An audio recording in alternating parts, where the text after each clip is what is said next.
اور جب پروردگار نے فرشتوں کو کہا کہ میں زمین کے اندر نائب بنانے والا ہوں، تو انہوں نے کہا کہ آپ زمین کے اندر ایسی مخلوق پیدا کریں گے جو زمین میں فساد مچائے گی اور خون بہائے گی، اور ہم آپ کی حمد کے ساتھ تسبیح بیان کرنے والے ہیں اور آپ کی پاکی بیان کرنے والے ہیں۔ پروردگار نے کہا کہ میں جانتا ہوں وہ جو تم نہیں جانتے،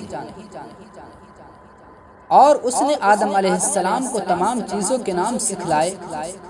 پھر ان کو فرشتوں کے سامنے پیش کیا گیا۔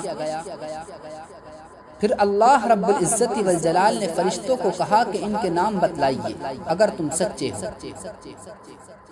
انہوں نے کہا کہ ہم آپ کی تسبیح بیان کرتے ہیں، ہم نہیں جانتے مگر اتنا ہی جو آپ نے ہمیں سکھلا دیا، بے شک آپ جاننے والے حکمت والے ہیں۔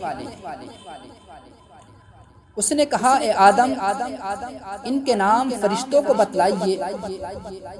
پھر جب آدم علیہ السلام نے ان کے نام فرشتوں کو بتلا دیے تو پروردگار نے کہا کیا میں نے تم سے نہیں کہا تھا کہ میں زمین اور آسمان کے غیب کو جاننے والا ہوں، اور میں جانتا ہوں وہ جو تم ظاہر کرتے ہو اور وہ جو تم چھپاتے ہو۔